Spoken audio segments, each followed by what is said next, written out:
Now continuing on with our rocks to real money, earlier on I took with the rock saw and I cut the tip of an ordinary piece of quartz across here, and this quartz we buy for, I think it was $6 a pound if I remember right. It's very cheap. And with the facetron, we turn that into this, a 65 carat gemstone.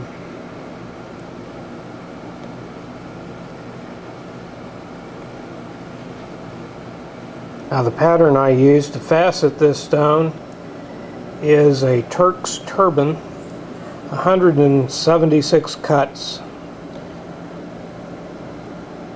And you might not think quartz is worth anything, but the Smithsonian Institution and other agencies have some of these large faceted quartz crystals for $80,000, anywhere from $10,000 to $80,000. So even quartz can be worth quite a bit of money if you do it right.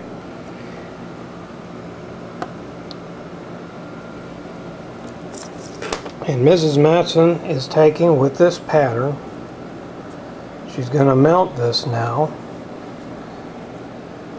which she's working on over here for a mount for it.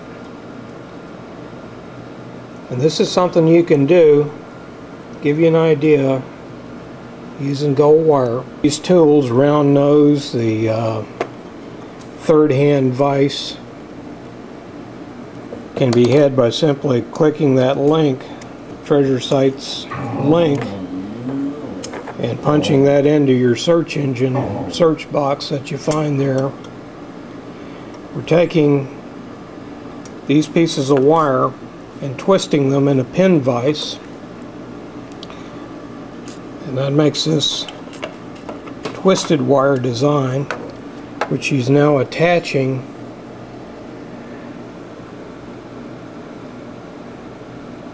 to the wire. See, we've taken our separate wires and wrapped those into one solid piece. These will help cradle the stone, and this is going to eventually flare out on the woman's neck, so it'll make a real regal type of pendant. Now this is a Marquise pattern piece of opal that I've done. We'll be doing this one next. And so that's what the rocks that we were picking up in Oregon, that's what they are capable, you're capable of doing with them, and turning them into some very valuable pieces of jewelry. And if you're wondering what that noise is in the background, there's your answer. Just continuing to attach the breast wire.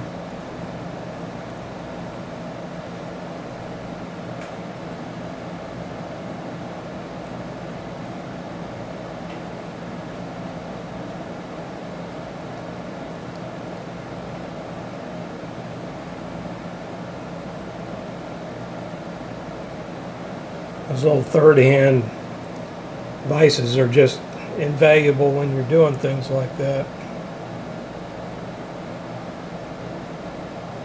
You can probably see what we're doing. We're going to take this piece that was flat, and she's attached these curls that we twisted, and now we're going to take and put it just on a mandrel and shape it. That's how we get the round shape. You can do that with a baseball bat. You can do that with practically anything. And now here goes the stone.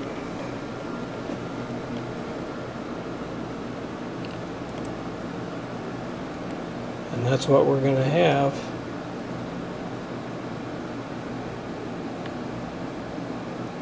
For a pendant.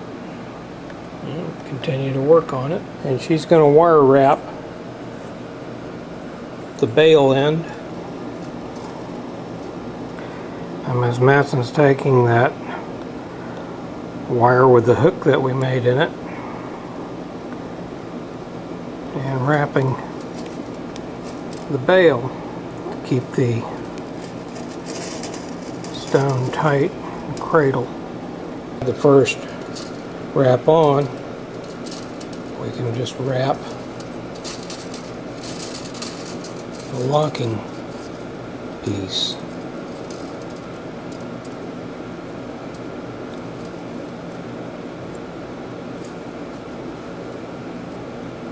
You can see why they call it wire wrapping.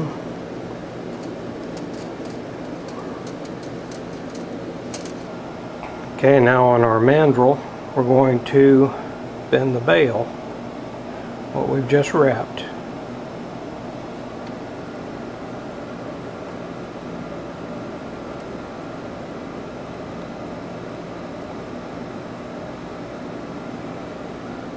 And now Ms. Mattson is taking the wires and tucking them in on the bail. We talked about a pin vise for twisting wire into a design, and that's all that is. Just grabs the wire and twists it.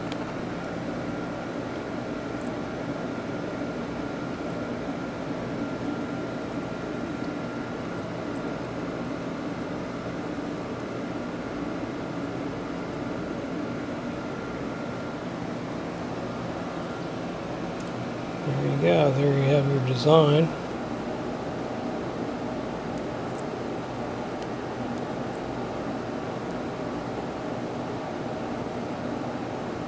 And we're just twisting that curled wire into a design.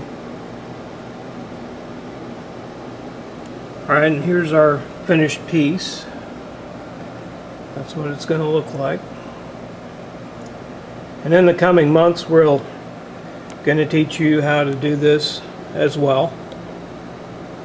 This will give you an idea of some of the things you can do. These are simply sapphires from the gravel bar out there at Montana. Mrs. Mattson has wire wrapped these once I've cut them. All this is an agate. And you can just simply walk along and pick these up. Opal and sunstone.